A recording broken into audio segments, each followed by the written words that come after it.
Welcome to Indie Pop on the New Age Insiders Network with the last mark standing, Damian G, Heel, Trina. What's up, Trina? Hey, guys. So before we came on air, something came across our timelines on Twitter at the Marky Smark and at Dare to be Damian. Something along the lines of a wrestling promotion that they are doing a public funding, $800 potentially gets you on the booking team for a month. Now, when I first heard this, I was irate. I took 10 minutes. I'm still annoyed. And Trina and I were talking about it a little bit off air, and we're not going to bash anybody. I'm not going to, we're not going to flip tables over because that's not what we do. But I do want to have the conversation, and Trina can start us off with this.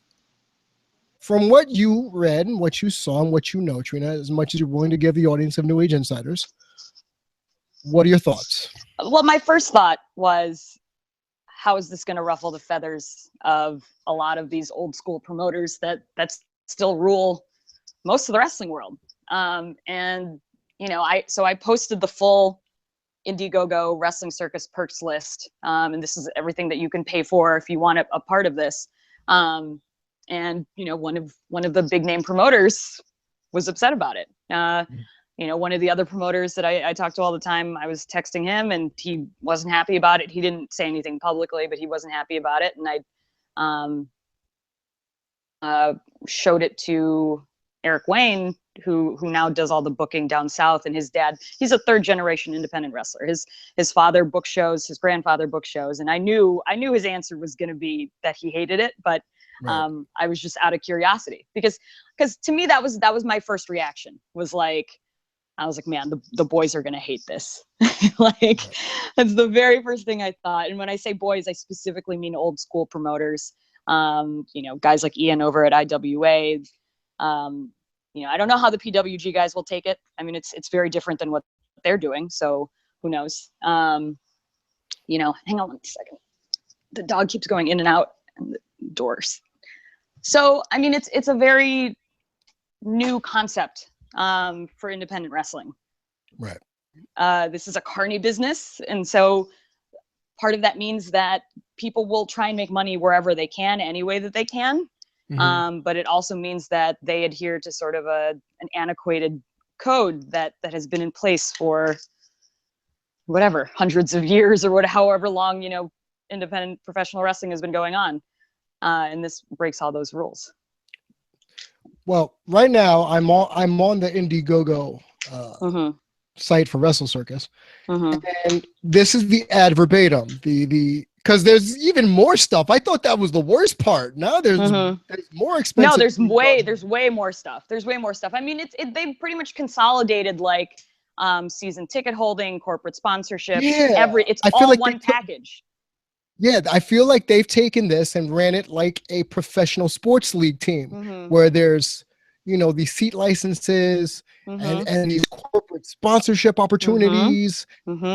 So this is what it gets you, $800 for 1 month on the booking committee. Right. Join the Wrestle Circus booking committee for 1 month's event. With this perk, you get to sit in on the meetings, help book the card, help decide finishes, and hang out backstage during the event. You will also receive a framed commemorative certificate for the show that you helped book, signed by members of the show. Items included: name plaque, the tent t-shirt, and the booking committee for 1 month. 12 people can claim this. $800, you can get a job on the booking committee for 1 month. Holy shit. Yeah. I mean, just take that. That's why that's the one I chose. I looked at the whole list. The whole list is crazy. As a longtime wrestling fan, independent wrestling fan, the whole list is crazy, the perks that they're offering. But I zoomed in on that one specifically because to me, that's the wrestling sacrilege. I understand asking fans for their input and having things be more organic and interacting with fans more, giving them, chances to see behind the scenes. But booking is probably one of the most sacred things in wrestling. It's like only the booker books, you know, like the wrestlers don't get to book themselves. Like that's how it's been. There's like one guy typically at these places who does all the booking, you know, and that's part of the reason why Matt Riddle had a falling out with AIW, the way he was being booked. You know, this is the main reason people have any sort of conflict in indie wrestling is booking. You know, people want to get booked. They want to get booked a certain way, all these different things. And suddenly you're offering it up for $800 to be part of the booking team. And I'm like, what's stopping people from saying like, hey, what if I just pay you $10,000 and I just book the whole season? Or, you know, it's a very slippery slope to me. Right. And now that you see the full list as somebody who has covered sports, now you see how it is almost like professional sports teams, you know, like I'm curious what you think about that, you know, because I do think of all the stadiums named after ridiculous businesses and products. And you think of like the VIP suites, you know, named after whatever companies and all the different, and the seats that are owned by companies and individuals in certain stadiums and things like that. Like that's what we're verging on here. Yeah. And to answer your question, I thought this was the worst offense. And, you know, that was just me being mad as a wrestling fan and keeping behind the scenes separate from the casual. I think that's something that you and I are worried about, that the casuals are just going to start throwing their money around. But now when I'm going forward, now we got $1,500 to train for 6 months at the Wrestle Circus Training Academy, that's okay. Like, I'm all right with that. Yeah. But, and actually for $1,500, that's a decent price for, it says that's a deal. Yeah. For like it says 3 to 4 classes a week or something for 6 months. That's a huge steal in terms of wrestling schools. Right. And once a month you're on the student show. So that's okay. But now we get into, like you were saying, the corporate sponsorships. Now, $2,500. Let's see here. There's a lot of banner space on the walls and railings of the new venue. And I figured that's what this is all about. This is all about their new venue. So by sponsoring our events with this monthly contribution, your banner stays up the entire month, visible during at least 6 streamed wrestling events. Our major wrestling events are attended by more than 700 fans and viewed live by over 2,000 wrestling fans. So it's a corporate sponsorship. So how long before Wrestle Circus gets rebranded with Taco Meat Wrestle Circus or, you know, Acme Rodent Kill Wrestle Circus? And I think that, to go back to what you were saying about it becoming, you know, corporately sports funded, that's what's going to bug me, because I know there are people out there that see this as progression. They see this as evolution, innovation. Now innovation. You and I talk about evolving constantly in the realm of humanity. Yes, yeah, in every aspect of life. And I don't know if this is an evolution or this is just this. You know what this is? This is business. Yeah. And I'm saying it that way on purpose. Yeah. This is business. This is a promotion who is a super indie, as it has been dubbed. Now I'm looking at their new arena and their new place they're going to hold the shows. This looks very big for what I'm used to seeing in a independent show. So you go, it's sort of like our own Patreon, you know, like patreon.com/LessMarkStanley. We have like 2, 5, 10. That's it. You know, 2, 5, 10. They got 1, 5, 10, 20, 30, 100, 200, 220, 240, 300, 360, 480, 600. You know who I really want to talk to? I don't even want to talk to Wrestle Circus. I want to talk to the business people behind this, who helped them craft this, because I feel like they reached out to like a internet advertising campaign and they said, see what you can come up with. Right. Exactly. And this is what they came up with. Yes, that's true. That's really interesting you bring that up, because there are aspects of the whole business plan that seem like they were not crafted by a wrestling fan. Nope. And that is actually, you know, the other issue that I have with other companies like the NWL, that I just didn't feel like this is a company being run by somebody who truly knows wrestling in their heart. And that's what bothers me. Like, a wrestling fan can see it right away. Like, these are the things that we were trained to look for after years of being bullied and whatever. You know, we're trying to figure out who the real fans are. And so we can spot, like, you know, somebody who's not a mark, like, or truly not a mark, like, a mile away, you know, because usually I think we can. Because the other thing that's been irritating to me is that there have been fans who have looked at this perk list and they have stars in their eyes. You know, like, the mark in them really is coming out. They're like, you mean I can pay $800 and I can book the whole card? You know, and like, they really are truly like, yeah, this is how I would do it. They already have it fantasy booked in their head, and it's like just as easy as that. And in my head, I'm like, that's really cute that you think that that's the way the world works. But reality is, you're going to pay $800 and they're going to tell you to sit in the corner and, like, shut your mouth. So, you know, like, that's the other aspect, you know, like, it feels so dirty and messy. It does. And I feel dirty just reading it as not only just a wrestling fan, but as someone who covers this sport, you know, and I'm going to call it that because it's athleticism. So it's a sport, and it's being marketed as a sport now. And I don't know how I feel about that, because if you're independent, the whole point of being an indie promotion is to be different from the norm, right? But this feels a little bit WWE light, right? Ish. Exactly. You know, because most of these corporations, let's say ROH, let's say New Japan, they keep that stuff hush hush. They don't talk about public funding, right? Yeah. This is something that we haven't seen before. Look, man, I'm going to be one of the first people to admit this on air. I'm over here. For those who've been following me on Twitter, I am supporting Capital Wrestling. I'm sponsoring, of all people, Anthony Gangone's match, because I thought it was ironic. I thought it was irony that the show is sponsoring, right? You know, that is doing that, and dropping tomorrow. Last Mark is also sponsoring the tag team match at the July Glory Pro event. Oh, perfect. Because and it's going to drop tomorrow. And because, see, those are things I believe in. See, I invest in people. I'm not, you know, people say don't invest in wrestling. I'm not investing in wrestling. I'm investing in the people that I know work at these promotions. Now, that separates me from the people you're talking about right now, Trina, who are like, I'm going to book a match. You know, and they're fancy booking and creaming in their pants while they're doing it. This as a thank you. You know, I reached out to Glory Pro. I said, hey, I'm not going to be at the next couple of shows. I won't even be at the October show. I may not make the August show. So I want to help any way I can. And that's what we came to agreement on, that the show would sponsor the tag team title match. And I'm happy with that. You know, I've talked to my friends who work at Capital Wrestling, and I know they need a little bit of help. I can't go to their show because I'm doing stuff. So I support people I believe in. That's different than asking. That's like me and you going out to the Last Mark audience and saying, well, we're raising our corporate sponsorship rates. It's not going to be $20 an episode. Now it's going to be $1,000.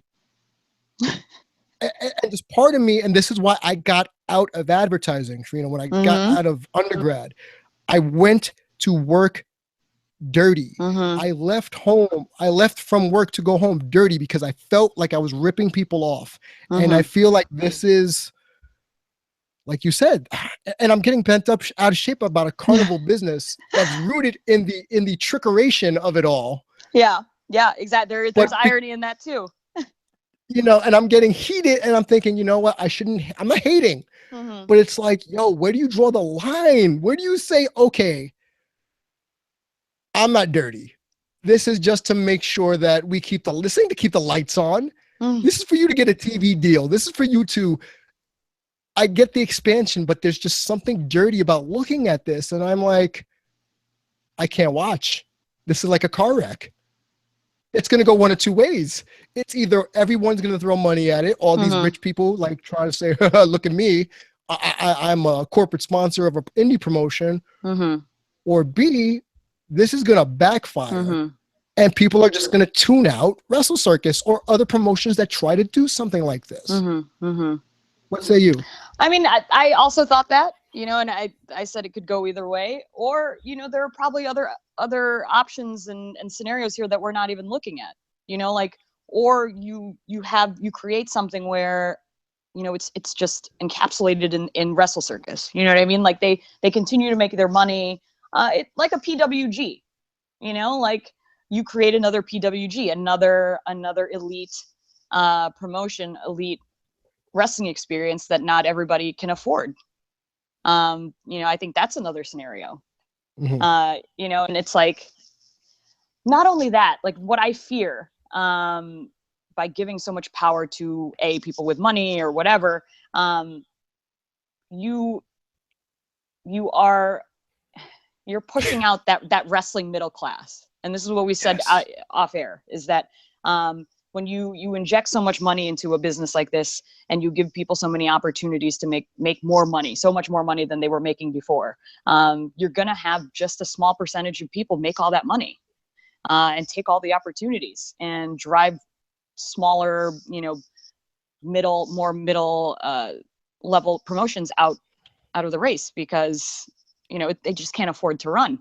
And so one of my fears is that something like this creates a top tier of super indies, no sort of middle ground, middle class promotions, and then just like the lower tier.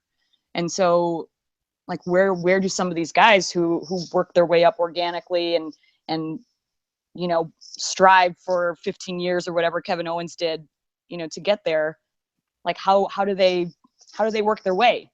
Because it's either they get booked by these super indies or they don't. It's like either you're working PWG and Wrestle Circus and Evolve or whatever, AAW, or you're like bottom of the barrel, you know, because I just imagine all these other promotions like a Glory Pro, like a PW Revolver, that are just coming up. They're smaller. And if they stick to their guns and don't do a sort of pay for play sort of deal the way that Wrestle Circus is doing, you know, eventually they're just going to get priced out. You know, talent won't want to work there anymore because they're not getting paid what they're getting paid at the other places. And, you know, you just push out that organic sort of middle area where guys cut their teeth. You know, like, people had to toil many, many years before they got to PWG and Rockstar. I mean, those things are all going to get, like, freelance. They're all going to get pushed out because they're going to try and stay. I mean, this is the concept. They're going to maybe stay purist, and not crowdsource, crowdfund things. And they just won't be able to pay the talent what these other super indies are able to pay them. Right. And so either you get booked by the super indies or you don't, and you just don't work. And that's the thing that you and I also are wrestling with, pun unintended, is that we have people we care about who work in this industry, who are on the come up, and they're going to get priced out. And I don't like to say it like that, but think about this. If you're putting together super indie cards every month, which is what Wrestle Circus has been doing. They've sold out every single show. I think they've had 10 shows. Right. They've sold every single one out. Every card is a super card. Right. And I've often thought about going because I have friends in Austin, and, you know, I want to move to Austin eventually. And now I'm thinking, what the fuck? Like that is what's on my tongue right now. And I'm apologizing to the Last Mark Standing listeners as well as the Indie Pop listeners. Just you and John Thorne. This is some grimy ass, and it goes back to what we said earlier in the show. There's no way in hell a wrestling purist, booker, promoter came up with this marketing plan. There is no way in hell that somebody came up with this, because what this is, this right now is the NFL. This is what this is. This is personal seat licenses. This is, if you want to reserve your seat, you got to pay me $600 just for the reservation for your seat for season tickets. That's what this is. And like you said, I've seen sports from all angles. I've covered it. I know people in sports. Holy fudge buckets. They will have a field day with this. I'm actually going to pass this along to my friends over at NBC Sports Radio. Yeah. I am going to pass this over and get their feedback. And just as a fan and as a man of peace, like Jinder Mahal, There's just some that don't sit right with me, and maybe I'm just Well, okay. maybe I'm just too old school. No. As you're saying this, I mean, that's the thing. Off air, we were talking about this. It's like, how do we broach this subject? How do we talk about it? Because it's all just developing. I mean, Wrestle Circus literally just posted this a couple hours ago, and the reaction from the internet is changing minute by minute. I'm right now, as you were talking, looking at Joey Janela's GoFundMe that he just started because he wants to buy the Mid-South Coliseum. And his goal apparently is $700 million. And the perks include, oh God, I mean, Joey is, he's a genius because there's so much stuff in this GoFundMe that he just wrote it out. He wants to do a sort of Rob Dyrdek-esque fantasy factory. So he wants to buy the Mid-South Coliseum and turn it into Joey Janela's fantasy factory. So I only need roughly $7 million. He's like, with your investment, I'll be able to purchase these additions to my fantasy factory: a mini horse, 9 wrestling rings, a cannon that shoots the stool of my mini horse, and 3 French bulldogs. I mean, the amount that Joey put into this in a short amount of time is insane. Apparently, he's going to buy Brian Christopher as well, with the $7 million. If you put in 1,000, you get to party for 24 hours with Brian Christopher, but the alcohol and the gimmicks are not included. 5,000 gets you an hour tour of the fantasy factory and and you get to shoot Jimmy Lloyd out of the tennis ball cannon or something. I don't know, or shoot Jimmy Lloyd with the tennis ball cannon. Sure, sorry. Okay, good. Not out with. No, yes. with. So I mean, so these are the reactions from the boys. Joey posted that, and John Thorne from AIW jumped on that as well. So this is what we're going to see. Damian and I are sort of talking about it here as fans. These are preliminary reactions. Off air, we did talk about, like, okay, how are the boys going to take this? And you're sort of seeing it play out in real time. We'll see how else this goes. Because, like I said, this is only hours old. Who knows if this stuff will still be up tomorrow. Now I'm looking at the Joey Janela thing now. Isn't it crazy? The funniest thing for me of all this nonsense, it's $2 will get you absolutely nothing. Yeah, I know. $20 will get you pretty much nothing. Like, if you are a fan and you're not sure how to feel about this, I would say take your cue from the boys. Like, if you care about indie wrestling, and these are the guys who are putting their bodies on the line, specifically Joey Janela, who does pretty much kill himself every time he wrestles. See how he's reacting to it. Like, if this is Joey's response, and it is super funny and super creative, but he's clearly not like 100% on board with it. Obviously. So I mean, if you need to be informed about how you should feel about this, or you're wondering why Damian or I is getting so upset about it, look how Joey Janela reacted. So, I don't know. This is going to be really interesting. And I feel like as the week goes on, we'll touch about this more on Last Mark Standing, just because I feel like this is ripe with Last Mark Standing idiosyncratics that we're known for. But just to sum this all up, man, I mean, if we, as you working in the business, me being a member of the media, just knowing that there is this version of evolution in this thing that maybe 5 years ago, like even today, I posted on my personal Facebook that I still get made fun of for covering this, but I say I get paid more covering this than any of my haters who bitch at me about covering this in the first place for covering wrestling. So I say thank you, pro wrestling. It's allowed me to give, receive, and give back. So for me, just reading this and just feeling what I'm feeling. Yeah, dude. I didn't expect to have such an extreme feeling about it, but as it's gone on, I have. I mean, Trina, we're over here as a show, we're over here just sponsoring people we care about and we're passionate about. These mofos over here got the gall, the unmitigated gall. And I'm going to quote Stephen A. Smith here. I'm going to be like, it's blasphemous. It's unmitigated gall It's Right. deplorable. I'm going to start throwing around random Stephen A. Smith words just to describe what I'm feeling about it but here's the fucked up part, the even worst part of it all. It isn't Wrestle Circus. It isn't the people that came up with this. It's not even Joey Janela's reaction or our reaction. The worst part about this is that there's going to be some schlub, some jackanapes, some a-hole, some wildebeest, some blight to society that is going to take $10,000 and say, here you go, just so they can say, I did it. That's the shit that bothers me. And they're not going to be a fan. It's one thing to have like celebrity fans who donate to wrestling, or they participate, or they're willing to do their fair share. That's one thing. But I worry that some hedge fund manager or some person outside of Austin is going to say, shit, I can invest in a wrestling federation. Pardon the Southern accent, people. But, right, exactly. That's what's going to happen. Or some artistic hipster is going to say, well, I think I can do this and make this my own vision. And they go and think they got a seat at the table. And I think that's the part that bothers me. You don't know this business. I barely know this business. I know because people I know share bits and pieces of this business with me.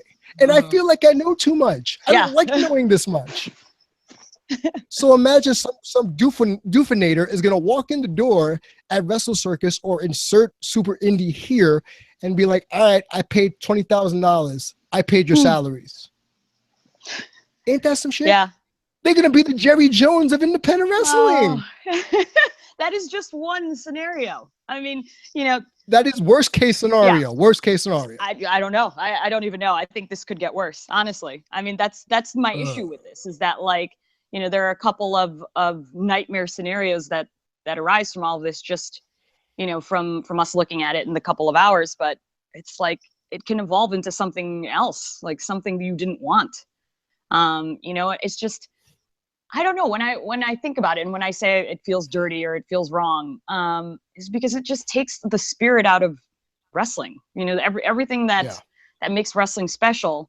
I feel like once it's tainted with this money and the chance to just throw so much money at something and have everything change and be dictated by that. I mean, where's the art form that we talk about all the time? Thank you. That's the thing that's going to be missing from this, I worry. Is it's not going to be an art form anymore. It's going to go back to being a circus. And the people who buy the circus tickets and they run the circus are no longer the ringmasters. It is the corporate sponsors. It is Qualcomm Stadium / GoFundMe.com/GoDaddy/CA. That's what this is going to be, .org. And that's what's going to turn into WrestleCircus.org or like I said earlier in the day, AztecTacos.net. Oh, man. Stadium. I mean, that's where we're going to. I'm telling you, I mean, it's just going to keep going because there are people on wrestling internet right now who've never really supported Joey Janela, but completely support him making fun of this.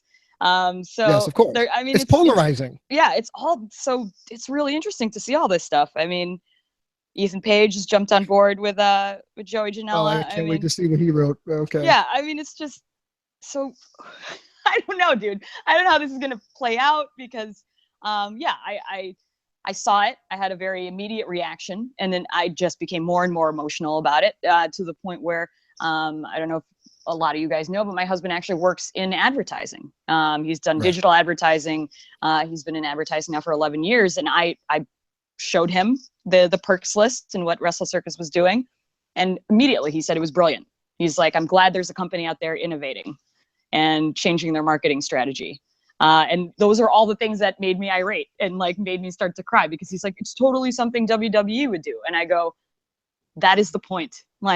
There needs to be a differentiation between the indies and WWE. If they look the same, if they act the same, if they run their businesses the same, then what's the point? Where is the art form? What are guys striving for?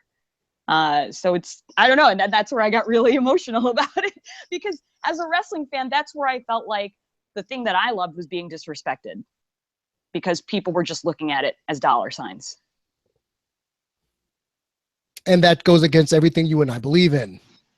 Yeah. I mean, it's like we talk about supporting guys as much as you can, buying all the merch you can, putting as much money into this as you can, because at the end of the day, there's not a lot of money and everybody's just doing it out of the love of wrestling.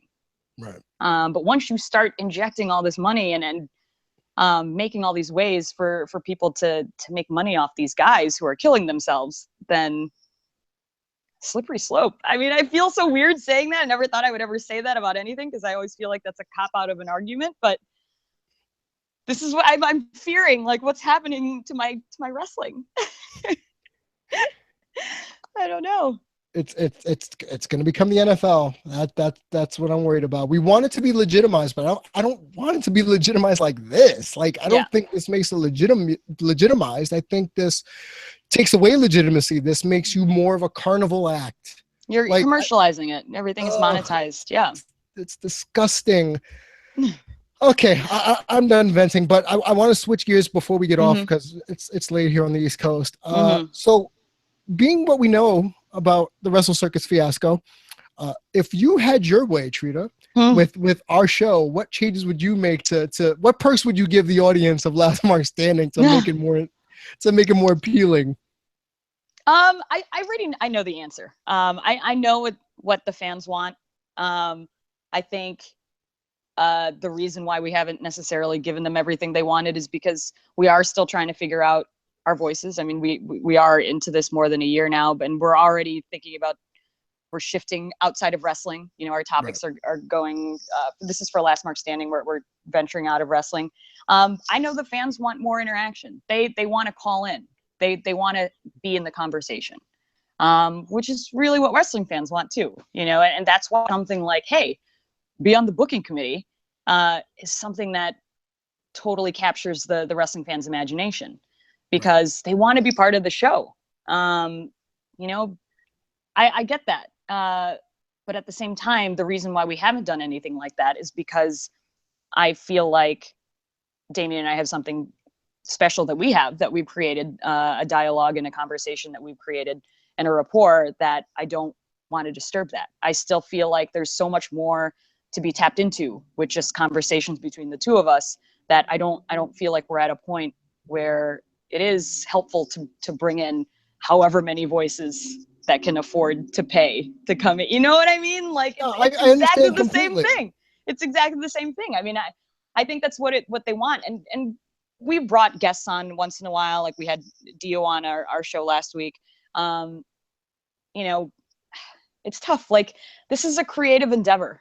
And when it comes to art and creativity, you want to preserve the product that you're putting out there.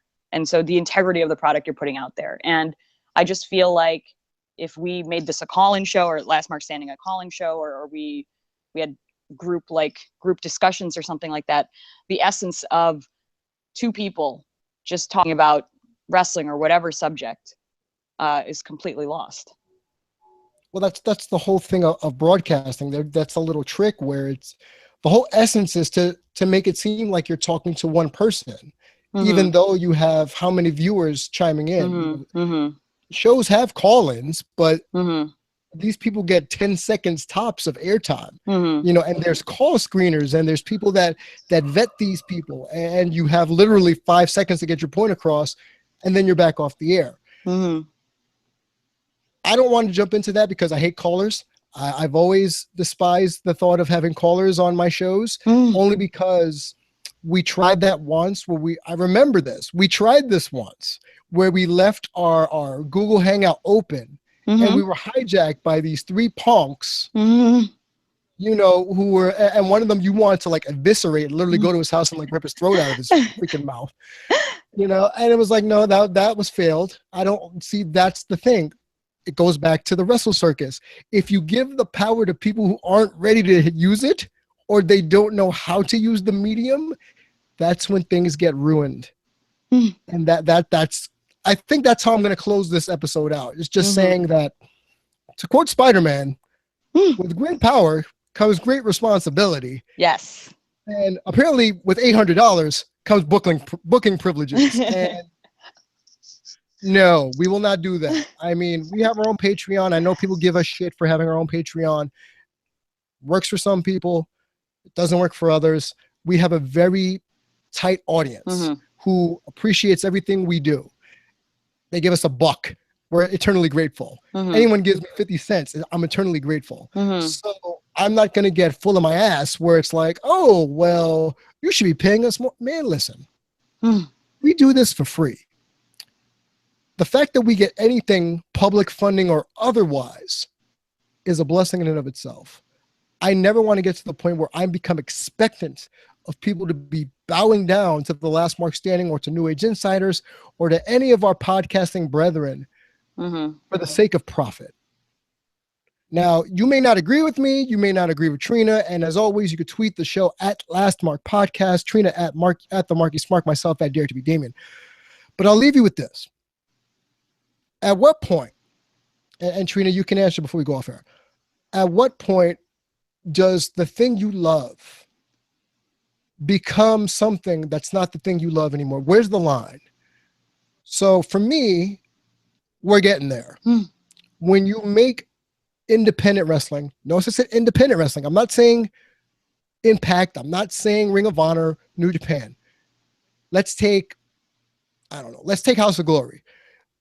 You get something like that where they come up with this marketing blitz, not to give you a better product, but to shuck and jive, to borrow a term from Dio, for corporate sponsors. That's where you lose me. That's where you lose people like the purist. That's where you lose the legit fans because they can't afford. That's the same argument we had with PWG. Some people get priced out, they get gouged out because the business practice doesn't suit everybody. It just suits the select few. So at what point, Trina, before we get out of here, do you think the line is for you personally? Where's the line? I don't know if there is a line because as you're talking about this, and I'm like I said, there's a million different scenarios that arise from something like this succeeding. I'm reminded of how a lot of the guys who are in the position to get booked by a Wrestle Circus or PWG started. Specifically, I know the history with Dave Christ and his backyard wrestling. He's working with High Spots right now to do a little documentary on how he and his brother started in wrestling in barns and all this different stuff. And I don't know where the line is because for every Wrestle Circus or every promotion that starts monetizing things and crowdfunding and crowdsourcing things, I think they're going to be a group of kids in a backyard somewhere who are going to do some backyard wrestling and bring back the old way of doing things. I mean, I don't know, like I'm kind of ending on a hopeful note because I'm reminded that it's still wrestling and you just need a bunch of people. You don't even need a ring. Like a lot of these kids, like Dave and Jake, they were wrestling on like carpet, hay, like all different stuff. Like you don't need a ring. Like wrestling is something that you and your friends can like enjoy and create like just together. It doesn't need money, so I'm doing a complete 180 here and saying for as outraged as I was about all of this, I'm also reminded by the spirit of what indie wrestling is and how it starts. And I think fans are completely capable, fans and future wrestlers are completely capable of bringing it back to its roots when it needs to come back to its roots. I hope. Oh, and I'd be remiss to not mention, and speaking of bringing it back to its roots and fans doing it, big shout out to Jeremy. Yeah. Honestly. Yes. Like, I know you're closer with him than I am, but the contributions that people like him and that he specifically does and people like him do for wrestling as a whole, for independent wrestling as a whole, should not be mocked. It should not be made fun of. It should not be the butt of someone's joke. And I'm not going to really go into detail. You can if you want, but I'm just, based on what we talked about earlier today and what we saw on Twitter, that's some BS. Yeah. People like that need to go jump off a bridge if they waste their time bagging on someone who does nothing but positive things for independent wrestling. Right. And what Damian's referring to, Jeremy Snyder, who's a friend of the show, friend of mine and Damian's, and I think maybe he and Damian have never met before, but they know each other online. But he goes by Making Towns Guy on Twitter, on social media. Huge contributor to indie wrestling and independent wrestlers. He has been Papa's handler for many trips. I think he just took Papa to Chicago, actually, when NXT was there. So he's just a big contributor to our community, to indie wrestling. I mean, the guy spends so much money on merch. People don't even really know, and he spends so much money on promotions and tickets and just supporting independent wrestling. And, he was unhappy with a parking situation at one of the wrestling shows at the past weekend, so he talked about it. He wasn't openly criticizing other fans. He wasn't criticizing wrestlers. He was just, just sort of the normal human thing of like, oh, there's only 20 parking spots and, this is like a 200 person show. Like, clearly you should have more parking, whatever a normal person would typically complain about. But some people took umbrage with that and created a parody account. The parody account is Making Cities Guy, and pretty much plays up on every single thing that's on Jeremy's account, from being a dual citizen of America and Canada, they copied his whole bio practically. And Jeremy is the type of guy who, like I said, never says anything to other people. Like he's purely in it for critiquing wrestling, and the way it's run and things like that. And so like he's not like a person that provokes people. And even now, he hasn't said anything to these people. He asked them to stop once, and that was it. And he privately DM'd me, and he was really upset, and that's what set me off. Because I kind of thought it was funny at first. I was like, oh, this is funny. Look, like, you're big enough. You're a big enough person in wrestling that someone's making a parody account of you. And I realized later on that these were former friends of his, people that he trusted. And he was really just devastated, hurt that a bunch of people that he thought were friends would do that, because he's not the type of person to fight back. And I talked to Papa about it, and I talked to other people. Everybody knows Jeremy's not that guy. Like you do this to him and he's just gonna like slink away. He's no longer going to some events. He sold his tickets for some things, and so he's not the person that deserves this. Not that anyone deserves this, but of all the people, to be mocked and bullied and made fun of, my list of the people that shouldn't have to go through this. So, so much love to Jeremy, and hang in there. We've got your back. I was just going to say that we got your back, and anyone else who stands up to jackanapes like this, I applaud you.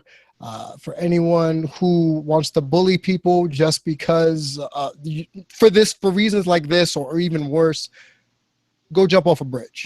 Do me the favor. Go take a dive into a freezing tub of ice. I don't care. Dive. Dive. But that is the end of this episode of Last Mark Standing presents Indie Pop on the New Age Insiders Network. Damian G, Heel Trina. We have a Patreon because, we're all about that, making that money. Wink, wink. Patreon.com/lastmarkstanding. $2,510. That's all we charge. No more than that.